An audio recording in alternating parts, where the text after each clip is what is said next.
நான் மருத்துவரானால் என்பதை பற்றி எழுதிய ஒன்றிலே வேதசக்தி அரசு கலை மற்றும் நிலையக்கல்லூரி வாழ்வாறு தாங்கள் எங்களுக்கு தலைவரே தருந்தவர் என்பதை செவிலி கேட்கும் வரிசை நாங்கள் தந்தேன் செப்பு மொழி தாங்களை செங்கொழி நடந்த சான்றுகளை சித்தி கவிபாடி சித்தி விளையாடி சித்து போல் கூடி சிந்தனை நாடி கல்வி சகோதர சகோதரிகளை அதிபதி வணக்கம் மதியாக செலுத்துகிறேன். எல்லாருக்கும் ஒரு கனவு இருக்கும். சிலருக்கு மருத்துவராக வேண்டும், சிலருக்கு விஞ்ஞானியாக வேண்டும், சிலருக்கு சமூக பணியாளராக வேண்டும். ஆனால் என் கனவு உலகம் அன்பு நிறைந்த உலகமாக, சாந்தி நிறைந்த உலகமாக இருக்க வேண்டும். அது வறுமையே இருக்கக்கூடாது. யாரும் பசியோடு சென்று படுக்கைக்கு செல்லக்கூடாது. சமத்துவத்திற்கு முழு முகவரியை நல்குவேன். கல்வி கற்பிப்பதோடு மட்டுமல்லாமல் பள்ளி கல்லூரிகளில் இது போன்ற கலைஞர்களாக நடத்தி மாணவர்களின் திறமைகளை வெளிக்கொண்டு சிறப்பிப்பேன். எனது கனவு உலகில் அன்பும் நட்பும் தான் மிகப்பெரிய செல்வம். சாதி மதம் மொழி என எதற்கும் இடமில்லை. கவனிக்கக்கூடிய விஷயம் ஐயா, சமீபத்தில் ரிதன்யாவின் வாழ்க்கையை முற்றுப்புள்ளி வைத்த வரதட்சணை கொடுமை என்ற ஒன்றை கற்பிப்பதற்கு கூட இடமில்லை. உதாரணம் சொல்ல வேண்டும் என்றால், ஒரு ஆலமரத்தின் வேரை சிறிது அகற்றினால் எப்படி மரம் பட்டுப் போகுமோ, அதே போல் வரதட்சணை கொடுமை என்ற ஒன்றை வேரோடு அழித்திடுவேன். அத்தகைய உலகை உருவாக்குவதற்கு நம் அனைவரின் பங்களிப்பையும் நல்க வேண்டும். சிறிய செயல்களிலிருந்தே பெரிய மாற்றங்கள் உருவாகும். நம் எண்ணங்கள், நம் சிந்தனைகள், நம் அன்பு இவை அனைத்தும் சேர்ந்து ஒரு புதிய உலகை உருவாக்கும். ஆம், இயற்கையை பாதுகாப்பது நம் உரிமையாகும். அழகாக வடிவமைத்து பாதுகாப்பேன் என் கனவு உலகில். என் கண்கள் கனவை காணும் பொழுது பூமி புதிதாய் பிறந்தது போல் தோன்றுகிறது. அங்கு பசியின் சத்தம் இல்லை, குழந்தையின் சிரிப்பே ஒரு இசை. அங்கு பசியின் சத்தம் இல்லை, குழந்தையின் சிரிப்பே ஒரு இசை. அன்புதான் நாணயம், நட்புதான் செல்வம், சமத்துவம்தான் சட்டம், அமைதிதான் அரசன். இதை நினைவு கூர்ந்து அனைவரும் கனவு காண வேண்டும், அதை நனவாக்க பாடுபட வேண்டும். அனைவரும் கனவு காண வேண்டும், அதை நனவாக்க பாடுபட வேண்டும் என்று கூறி என் உரையை முடித்துக் கொள்கிறேன். இதுவரையில் எனது உரையை செயல்படுத்த செம்மல்களை எனது உரையை நான் கேட்டு எழுதியவன் பிறப்பேன். நன்றி கூறி செல்கிறார். Good afternoon to all. I am Shani from DCA. Now I am going to talk about when I will be a police officer. Now when I become a police officer, sure I will be secure my people and also be good friends for my people. எனது பெயர் பாலீஸ்வரி. கணினி பயன்பாட்டுத்துறை 2ஆம் வருடம் அரசு கலை அறிவியல் கல்லூரி வாழ்வாறு.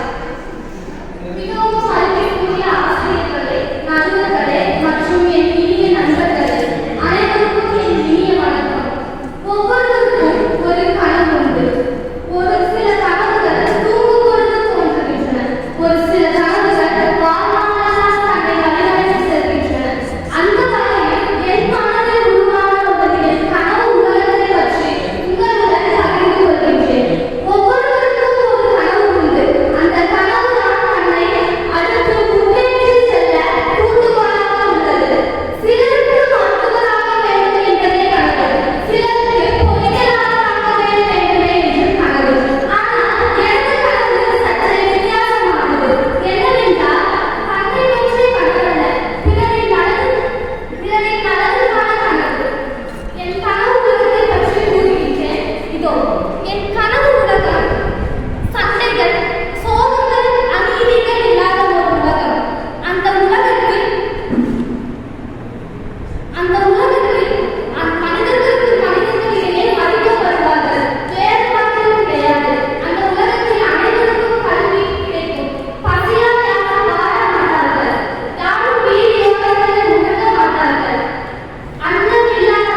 இங்கு அமர்ந்திருக்கும் அனைத்து ஆசிரியர்கள் மக்களுக்கும் என்னை போன்ற பேச வந்திருக்கிற அனைத்து மாணவர்களும் என் முதன்மை வணக்கம்.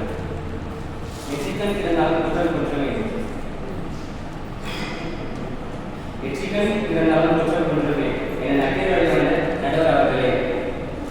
தித்திக்கும் தேர்தல் இக்கட்டும் வரவும் உத்தம தாய்கள் முதற்கு மனிதர்கள் அது தமிழ் சார்பாக பேச வந்திருப்பது ஆசக்தி இளைஞர் 3ஆம் ஆண்டு தமிழ் இலக்கியம்.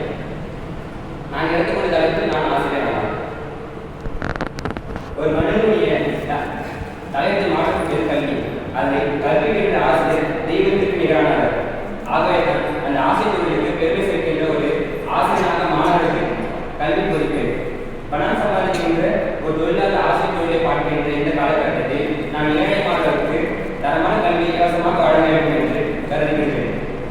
ஒரு ஏழை மாணவருக்கு கல்வியை வழங்குவது ஒரு பாலைவனத்துக்கு மழை கிடைப்பது பசுமை நிலமாக்குவது சமமாகும் என்பதை நான் அறிவேன். இடம் வருகின்ற மாணவர்களுக்கு அறியாமல் ஒரு விளைவெட்டி அவர்கள் நல்லறிவை கொடுத்து அவர்களை நன்மைப்படுத்துவேன். அவர் செய்த மாணவர்களை கண்டித்து அவர்களை திருத்துவேன். மாணவர்கள் கல்வியிடம் ஒரு ஒழுக்கத்தை அதிகம் போதிப்பேன். அவர்களுக்கு உண்மை, நேர்மை, கருணை, விட்டுக் கொடுப்பு, சகோதரத்துவம் போன்ற நற்பண்புகளை வளர்ப்பதுவேன். மாணவர்களுக்கு தேவையான கல்வியை பல வழிகளில் தேடி சேர்த்து அவர்களுக்கு நான் வழங்குவேன். என்னால் முடிந்த வரைக்கும் அவர்களுக்கு கல்வியை மட்டுமின்றி அவர்களது வாழ்க்கைக்கு தேவையான ஆலோசனை வழங்குவேன். என்ற மாணவர்களுக்கு வாழ்வழிக்கும் கடின உழைப்பு, மன வலிமை போன்ற விடைவது அவசியத்தை நான் அவர்களுக்கு கற்பிப்பேன். அவைதான் அவர்களை பாடத்திட்டத்தை செய்வதாகும். இவ்வாறு என்னால் முடிந்த வரையில் ஒரு நல்ல ஆசிரியராக இந்த பணி நான் செய்வேன் என்ற கூறிய